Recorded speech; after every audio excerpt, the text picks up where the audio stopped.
Tengah malam di rumah tua desa Karangmulya, Bidan Kartini berlutut di samping ranjang, tangannya berlumuran darah segar. Persalinan sudah berlangsung 18 jam, tetapi bayi tidak kunjung lahir. Di sudut ruangan, dupa hitam mengepul sambil dia mengucapkan mantra terlarang. "Datanglah Ratu Malam, ambil nyawa si ibu, berikan aku si bayi." Angin tiba-tiba berhembus kencang, membawa aroma cempaka busuk. Bidan Kartini sudah menangani persalinan selama 30 tahun, tetapi tidak pernah ada kasus sesulit ini. Lestari, perempuan muda berusia 19 tahun, sudah mengejan selama hampir seharian penuh, tetapi bayinya seolah enggan keluar dari rahim. Wajah Lestari pucat pasi, keringat dingin membasahi seluruh tubuhnya dan napasnya tersengal-sengal menahan rasa sakit yang luar biasa. "Bu Bidan, saya tidak kuat lagi," rintih Lestari sambil mencengkeram spray yang sudah basah oleh keringat dan air ketuban. "Kenapa bayinya tidak mau keluar?" Kartini mengelap keringat di dahinya dengan punggung tangan yang sudah berlumuran darah. Selama berpuluh tahun menjadi bidan, dia sudah menghadapi berbagai kasus sulit, tetapi ada sesuatu yang aneh dengan persalinan kali ini. Setiap kali dia memeriksa, posisi bayi selalu berubah, seolah-olah ada kekuatan gaib yang sengaja menghalangi proses kelahiran. "Sabar, nak. Bidan akan coba cara lain," kata Kartini sambil memperhatikan jam dinding yang menunjukkan pukul 2 dini hari. Suaminya, Bambang, sudah tertidur kelelahan di ruang tamu setelah menunggu berjam-jam. Yang membuat Kartini semakin cemas adalah mimpi aneh yang dia alami 3 malam berturut-turut sebelum persalinan ini. Dalam mimpi itu, dia melihat sosok perempuan berambut panjang mengenakan kebaya putih berdiri di pojok kamar, menunjuk ke arah perut Lestari sambil menggeleng-gelengkan kepala. Perempuan itu berkata dengan suara dingin, "Bayi itu bukan miliknya, bayi itu milikku." Kartini menggelengkan kepala, berusaha mengusir pikiran-pikiran aneh itu. Tetapi ketika dia melihat kondisi Lestari yang semakin memburuk, bibir yang mulai membiru, napas yang semakin lemah, dan detak jantung bayi yang mulai tidak beraturan, dia tahu bahwa dia harus mengambil tindakan drastis. Bahkan jika itu berarti menggunakan ilmu yang selama ini dia sembunyikan. Kartini membuka tas kulit tua yang selalu dia bawa, tetapi jarang sekali digunakan. Di dalam tas itu tersimpan benda-benda yang diwariskan neneknya dulu. Sebatang dupa hitam, sebotol minyak wangi melati yang sudah menguning, sehelai kain kafan putih, dan sebuah pisau kecil dengan gagang tulang. Semua benda itu adalah peninggalan sang nenek yang konon bisa berkomunikasi dengan dunia lain. "Lestari, dengarkan baik-baik," kata Kartini sambil memegang tangan perempuan muda itu. "Bidan akan melakukan ritual khusus untuk mengeluarkan bayimu. Tapi kau harus berjanji, apapun yang terjadi, jangan pernah membuka mata sampai Bidan bilang boleh." Lestari mengangguk lemah. Sudah tidak ada tenaga lagi untuk bertanya. Rasa sakit di perutnya sudah seperti ribuan pisau yang menusuk-nusuk, dan dia hanya ingin semuanya segera berakhir. Kartini menyalakan dupa hitam di sudut ruangan. Asap pekat yang dihasilkan tidak seperti dupa biasa, baunya menyengat, bercampur aroma tanah basah dan bunga yang membusuk. Dia mulai mengucapkan mantra dalam bahasa Jawa kuno yang diajarkan neneknya dulu, mantra yang seharusnya tidak pernah diucapkan sembarangan. "Ratu Malam yang menguasai persalinan, datanglah ke sini. Aku membutuhkan bantuanmu," bisiknya sambil memercikkan minyak melati ke udara. "Ambillah nyawa si ibu jika perlu, tetapi selamatkan bayinya." Tiba-tiba suhu ruangan turun drastis. Napas Kartini dan Lestari mulai menguap putih dan embun dingin mulai terbentuk di dinding-dinding kamar. Lampu minyak yang menjadi satu-satunya penerangan ruangan berkedip-kedip tidak menentu, menciptakan bayangan-bayangan menari di dinding. Angin kencang tiba-tiba bertiup dari arah jendela yang tertutup rapat. membawa aroma cempaka putih yang sangat menyengat. Tetapi bukan aroma cempaka segar. Ini aroma cempaka yang sudah layu dan membusuk seperti bunga yang terlalu lama di atas makam. "Siapa yang berani memanggilku?" Suara bisikan lembut terdengar dari segala arah. Kartini merasakan bulu kuduknya berdiri, tetapi dia tidak berhenti mengucapkan mantra. Dia sudah terlalu jauh untuk mundur sekarang. Lestari semakin melemah dan detak jantung bayinya mulai melemah juga. Jika dia tidak segera bertindak, dia akan kehilangan keduanya. "Aku yang memanggilmu, Ratu Malam," kata Kartini dengan suara bergetar. "Aku membutuhkan bantuanmu untuk mengeluarkan bayi ini." Bayangan di dinding mulai berubah bentuk. Yang tadinya hanya bayangan biasa, kini mulai membentuk siluet seorang perempuan dengan rambut panjang yang menjuntai. Bayangan itu bergerak-gerak sendiri, tidak mengikuti gerakan benda-benda di ruangan. "Bidan yang bodoh." Suara itu semakin jelas, seperti datang dari mulut perempuan yang berdiri tepat di belakang telinga Kartini. "Kau tidak tahu apa yang kau minta?" Lestari tiba-tiba menjerit kesakitan. Perutnya mengeras dan bergerak-gerak aneh, seolah ada sesuatu yang bergulat di dalamnya. Dia masih memejamkan mata sesuai perintah Kartini, tetapi air mata terus mengalir dari sudut matanya.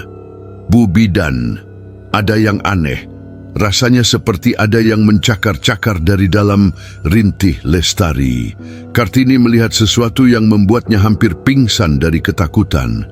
Di cermin tua yang tergantung di dinding, dia melihat pantulan sosok perempuan cantik berambut panjang berdiri tepat di belakangnya. Perempuan itu mengenakan kebaya putih yang kotor, dan yang paling mengerikan adalah matanya yang merah menyala dan senyuman lebar di wajahnya. "Kau ingin aku mengeluarkan bayinya?" tanya sosok itu sambil tertawa pelan. "Baiklah, tetapi dengan syarat. Bayinya akan menjadi milikku, dan si ibu, nyawanya, akan kubawa sebagai bayaran." Kartini menggeleng keras. "Tidak, aku hanya minta bantu mengeluarkan bayinya, bukan untuk mengambil nyawa siapapun." "Terlambat, bidan bodoh. Kau sudah memanggilku dengan ritual darah. Sekarang aku yang menentukan syaratnya." Sosok perempuan dalam cermin mulai bergerak keluar dari pantulan. Kartini bisa melihat tangan putih pucat mulai menembus permukaan kaca, diikuti oleh wajah yang cantik namun mengerikan. Mata merah menyala itu menatap langsung ke mata Kartini, dan senyuman di bibirnya semakin lebar, memperlihatkan gigi-gigi yang tajam seperti pisau. "Kenalkan, aku Dewi Arum," kata sosok itu sambil melangkah keluar sepenuhnya dari cermin. "Dulu aku juga seorang perempuan hamil yang mati saat melahirkan, persis seperti gadis ini akan mati nanti." Kartini mundur beberapa langkah, tetapi dia tidak bisa pergi meninggalkan Lestari yang kondisinya semakin kritis. Darah segar mulai mengalir lebih deras, dan wajah gadis muda itu sudah pucat seperti mayat. "Tolong, selamatkan dia," pinta Kartini dengan suara bergetar. "Aku akan memberikan apapun yang kau mau, tetapi jangan ambil nyawa mereka." Dewi Arum tertawa, suaranya bergema di seluruh ruangan seperti lonceng yang retak. "Apapun, termasuk nyawamu sendiri?" Kartini terdiam. Dia memikirkan puluhan bayi yang sudah dia tolong lahirkan ke dunia selama bertahun-tahun. Puluhan keluarga yang bahagia karena bantuannya. Jika dia harus mati untuk menyelamatkan Lestari dan bayinya, mungkin itu adalah cara yang tepat untuk mengakhiri karir sebagai bidan. "Baiklah," jawab Kartini akhirnya. "Ambil nyawaku, tetapi biarkan mereka hidup." Dewi Arum mendekat, tangannya yang dingin menyentuh pipi Kartini. Sentuhan itu seperti es yang membakar kulit. "Bidan yang mulia, tetapi aku punya rencana yang lebih menarik." Tiba-tiba Dewi Arum mengarahkan tangannya ke perut Lestari. Jari-jarinya yang panjang dan kurus mulai bergerak-gerak di atas perut yang keras itu, seolah sedang memijat atau mencari sesuatu. "Bayinya, dia istimewa," gumam Dewi Arum. Dia punya kekuatan yang sama sepertiku. Jika dia lahir dengan cara biasa, kekuatan itu akan hilang. Tetapi jika dia lahir melalui ritualku, mata Dewi Arum berkilat semakin merah. Dia akan menjadi kuntilanak kecil yang sempurna. Kartini merasakan darahnya mengalir dingin mendengar rencana mengerikan itu. Dia menyadari bahwa dia telah membuat kesalahan fatal dengan memanggil makhluk ini. Bukannya mendapat bantuan, dia justru telah membahayakan Lestari dan bayinya dengan cara yang lebih mengerikan. "Tidak!" teriak Kartini sambil mencoba menjauhkan tangan Dewi Arum dari perut Lestari. "Aku tidak akan membiarkanmu menyakiti mereka." Tetapi tangan Kartini menembus tubuh Dewi Arum seperti menembus asap. Kuntilanak itu tertawa semakin keras dan kuku-kukunya yang panjang mulai memanjang menjadi seperti pisau kecil yang berkilauan. "Kau tidak bisa menghentikanku, bidan. Ritual sudah dimulai. Lihat." Perut Lestari tiba-tiba bercahaya dengan sinar kemerahan yang samar. Gadis muda itu menjerit kesakitan yang luar biasa, dan dari perutnya mulai terdengar suara-suara aneh, seperti suara cakar yang menggaruk dari dalam, suara tawa kecil yang menyeramkan, dan suara bisikan-bisikan dalam bahasa yang tidak dikenal. "Bu bidan, tolong saya. Ada yang bergerak aneh di dalam perut saya," rintih Lestari tanpa membuka mata. Air mata terus mengalir dari sudut matanya, bercampur dengan keringat dingin yang membasahi seluruh tubuhnya. Kartini putus asa. Dia mencari-cari dalam ingatannya tentang cara menghentikan ritual yang sudah terlanjur dimulai. Neneknya dulu pernah bercerita tentang cara melawan kuntilanak, tetapi semua itu terasa kabur di tengah kepanikan saat ini. Tiba-tiba, dia teringat sesuatu. Neneknya pernah bilang bahwa kuntilanak paling takut pada satu hal, suara tangisan bayi yang murni dan tak berdosa. Suara tangisan bayi yang lahir dari cinta tulus, bukan dari ritual gelap. "Dewi Arum," kata Kartini sambil berusaha menenangkan diri. "Kau bilang kau dulu juga seorang ibu yang mati saat melahirkan. Pasti kau merasakan cinta yang sama seperti Lestari pada bayinya." Dewi Arum berhenti bergerak. Untuk sesaat mata merahnya berkedip dan wajahnya tampak bingung. "Cinta," bisiknya pelan. Kartini melihat celah dalam kebingungan Dewi Arum. Dia ingat bahwa setiap kuntilanak pada dasarnya adalah jiwa seorang ibu yang terluka, yang kehilangan kesempatan untuk merasakan kebahagiaan menjadi ibu sejati. Mungkin dia bisa memanfaatkan kerinduan itu. "Ya, cinta," kata Kartini dengan suara lebih lembut. "Kau pasti ingat bagaimana rasanya merasakan bayimu bergerak di dalam perutmu. Bagaimana kau berbicara padanya setiap malam, menyanyikan lagu pengantar tidur." Wajah Dewi Arum mulai berubah. Mata merahnya perlahan memudar menjadi coklat kehitaman, dan ekspresi ganas di wajahnya berganti menjadi kesedihan yang mendalam. Untuk sesaat, dia tampak seperti perempuan biasa yang sedang menangis. Aku ingat," bisiknya. "Aku dulu juga seperti dia. Aku juga menanti kelahiran anakku dengan penuh harapan." Lestari tiba-tiba mengerang keras. Perutnya mengeras lagi, tetapi kali ini terasa berbeda. Kartini segera memeriksa dan menemukan bahwa akhirnya kepala bayi mulai tampak.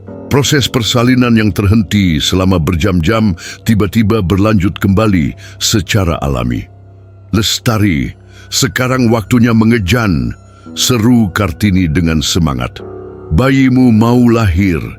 Dewi Arum mundur beberapa langkah, matanya menatap proses persalinan dengan ekspresi yang sulit diartikan. Ada kerinduan, kesedihan, dan sesuatu yang lain di matanya, mungkin harapan. "Aku tidak pernah merasakan ini," bisiknya pelan. "Aku mati sebelum bisa melihat wajah anakku." Kartini terus membantu Lestari sambil sesekali melirik ke arah Dewi Arum. Dia sadar bahwa situasi masih sangat berbahaya. Kuntilanak itu bisa berubah pikiran kapan saja dan kembali mencoba menyakiti mereka. Dewi Arum, kata Kartini sambil terus bekerja, jika kau benar-benar seorang ibu, kau pasti tahu bahwa setiap bayi berhak lahir dengan selamat dan dicintai oleh ibunya sendiri. Bayi sudah setengah keluar. Kartini bisa melihat wajah kecil yang mungil, mata yang masih terpejam, dan bibir mungil yang sudah bersiap menangis. Sebentar lagi, suara tangisan pertama bayi itu akan mengisi ruangan. Dengan satu dorongan terakhir dari Lestari, bayi akhirnya lahir sepenuhnya.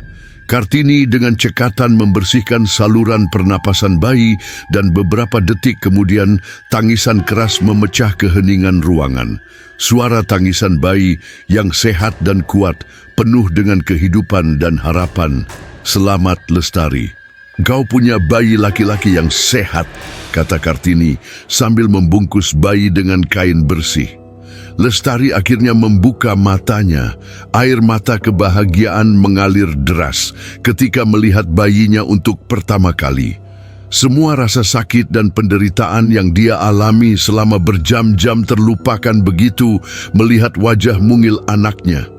"Anakku, anakku," bisiknya sambil mengulurkan tangan untuk menyentuh pipi bayinya. Tetapi suasana haru itu tiba-tiba terganggu oleh suara isakan dari sudut ruangan. Dewi Arum berdiri sambil menutup wajah dengan kedua tangannya, menangis dengan sesunggukan yang menyayat hati. "Aku tidak pernah mendengar tangisan anakku," katanya di antara isakan. "Aku tidak pernah melihat wajahnya. Aku tidak pernah merasakan kehangatan tubuhnya di dadaku." Kartini merasakan hatinya terenyuh. Dia menyadari bahwa di balik sosok mengerikan Dewi Arum tersembunyi seorang ibu yang patah hati karena tidak pernah bisa merasakan kebahagiaan menjadi ibu. "Dewi Arum," kata Kartini pelan, "anakmu pasti sudah menunggu di surga. Dia pasti ingin melihat ibunya bahagia, bukan tersiksa seperti ini." Dewi Arum mengangkat wajahnya. Mata yang tadi merah menyala kini sudah kembali normal, basah oleh air mata. "Tapi bagaimana aku bisa bahagia? Aku sudah menjadi monster. Aku sudah menyakiti banyak orang." "Kau masih bisa berubah," jawab Kartini.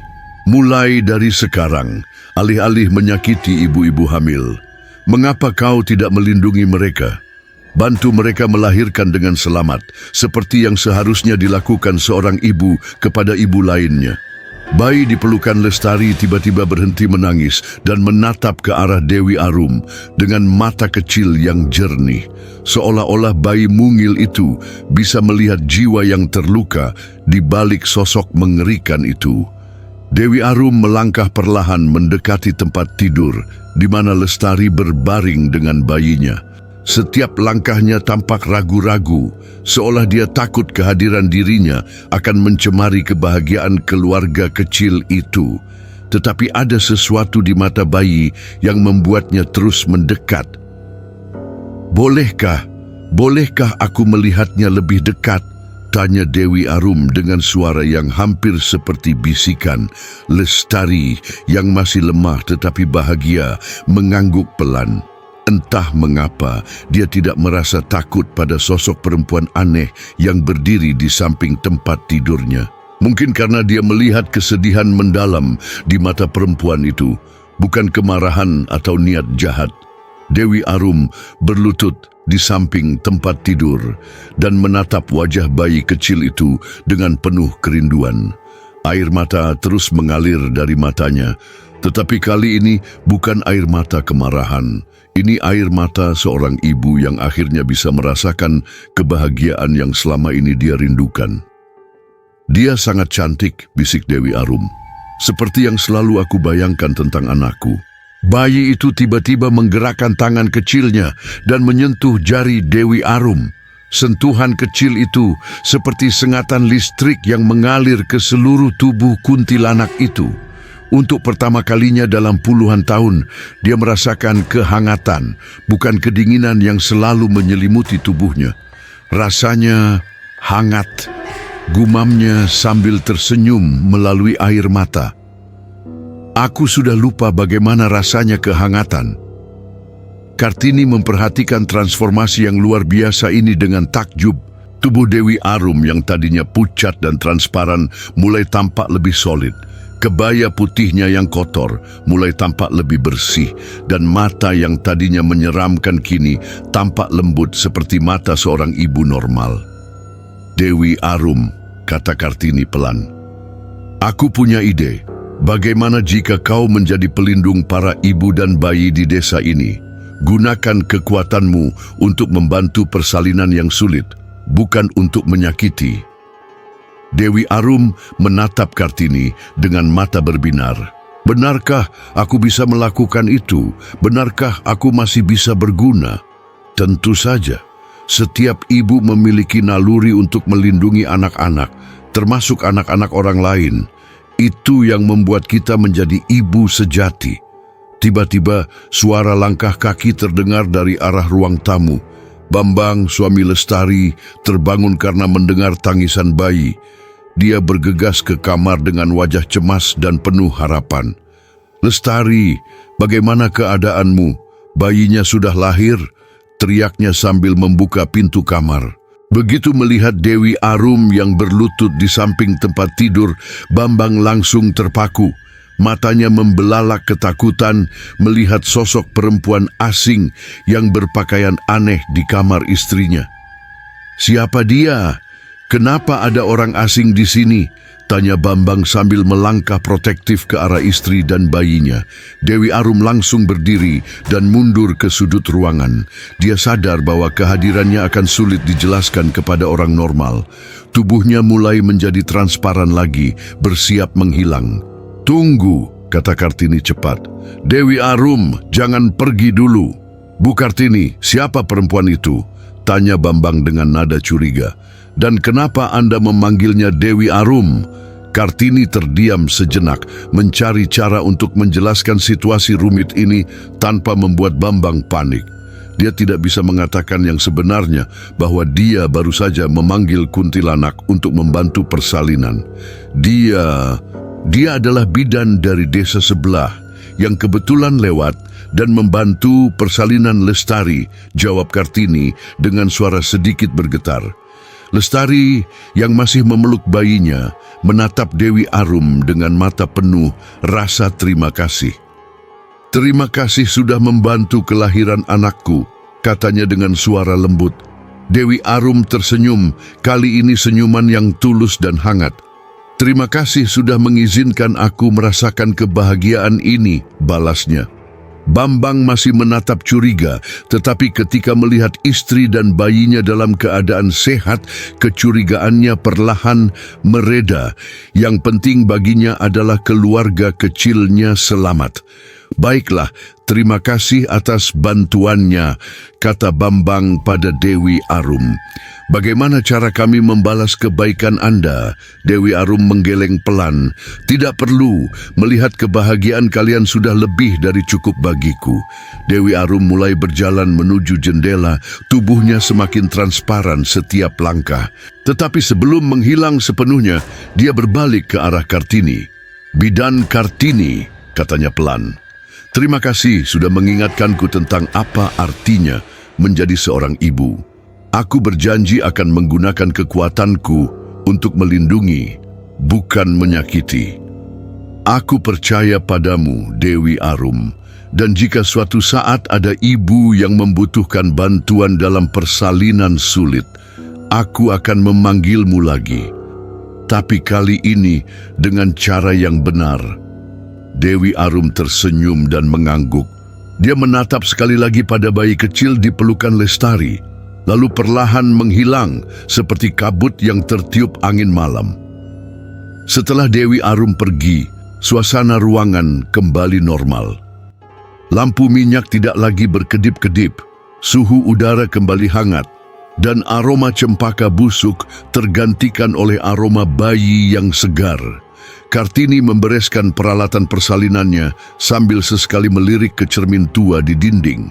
Tidak ada lagi pantulan aneh di sana, hanya pantulan ruangan yang normal.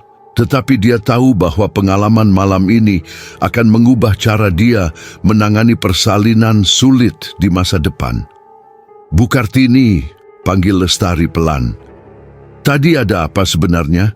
Saya merasa ada sesuatu yang aneh, tetapi tidak bisa menjelaskannya. Kartini tersenyum sambil mengelus kepala Lestari. Yang penting kau dan bayimu sehat, nak. Sisanya hanya mimpi buruk karena kelelahan. Bambang yang sudah menggendong bayinya dengan hati-hati bertanya, Bu Bidan, kenapa persalinan kali ini begitu sulit? Biasanya istri saya tidak mengalami masalah saat melahirkan anak pertama. Setiap persalinan berbeda, Pak. Yang penting sekarang kalian punya anak yang sehat dan kuat. Berilah nama yang bagus untuknya. Lestari menatap wajah bayinya yang sedang tidur lelap. Kami akan memberi nama Bayu, artinya angin yang membawa kebaikan. Kartini mengangguk setuju. Nama yang tepat, pikirnya, mengingat bagaimana angin malam tadi membawa perubahan yang mengejutkan bagi semua orang yang terlibat. 3 bulan setelah kelahiran Bayu, kehidupan di Desa Karangmulya mengalami perubahan yang mengejutkan. Tingkat kematian ibu dan bayi saat persalinan turun drastis, bahkan untuk kasus-kasus sulit yang biasanya berakhir tragis. Para bidan di desa mulai melaporkan fenomena aneh. Dalam persalinan yang sulit, mereka sering merasakan kehadiran seseorang yang membantu, meskipun tidak pernah melihat siapa. Kartini menjadi bidan yang paling dicari di daerah itu. Orang-orang percaya bahwa dia memiliki berkat khusus dalam menangani persalinan sulit. Yang mereka tidak tahu adalah bahwa dalam setiap kasus sulit, Kartini selalu membakar dupa putih, bukan hitam seperti dulu, dan berbisik pelan. Dewi Arum, jika kau ada di sini, tolong bantu kami.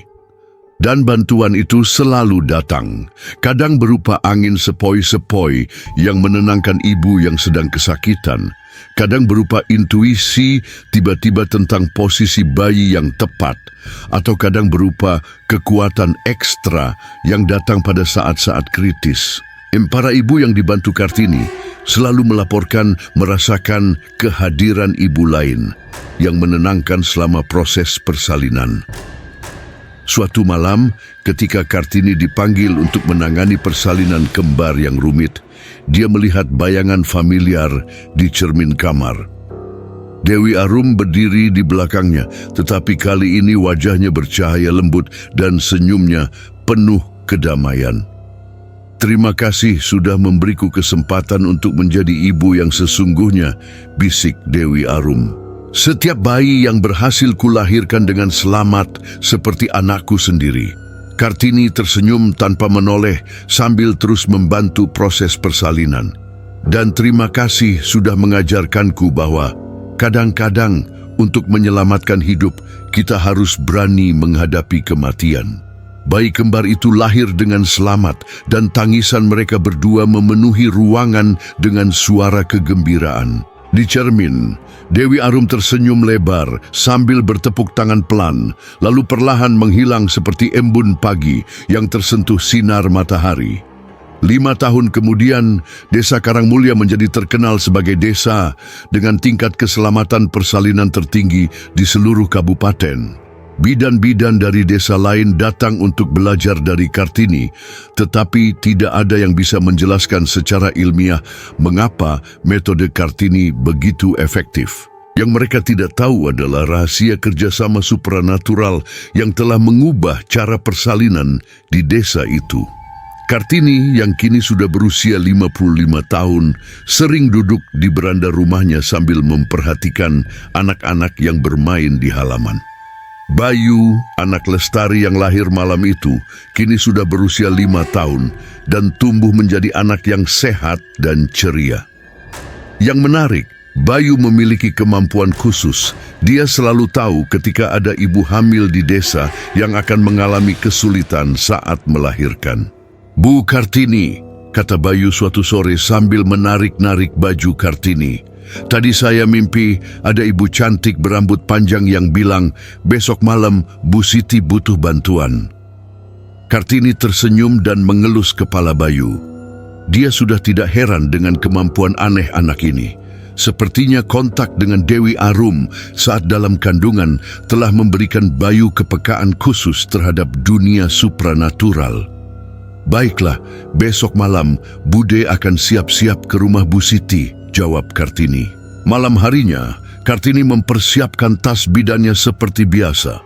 Tetapi kali ini dia juga menyiapkan dupa putih dan sebotol air bunga melati segar. Bukan lagi untuk memanggil dengan ritual gelap, tetapi untuk berkomunikasi dengan cara yang lebih suci.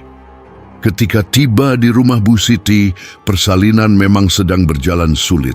Bayi sungsang dan tali pusat melilit leher. Dalam situasi normal ini bisa berakibat fatal. Tetapi Kartini sudah tidak panik lagi menghadapi kasus seperti ini.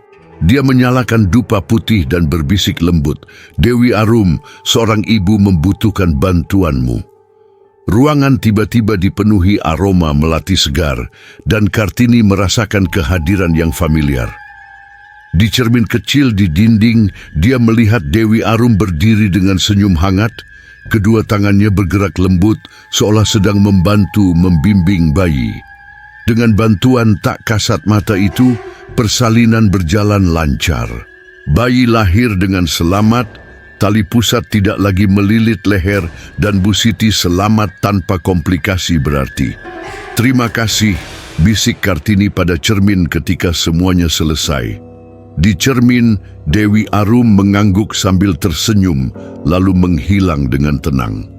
Kisah bidan Kartini menunjukkan bahwa kadang keajaiban datang dari tempat yang tak terduga.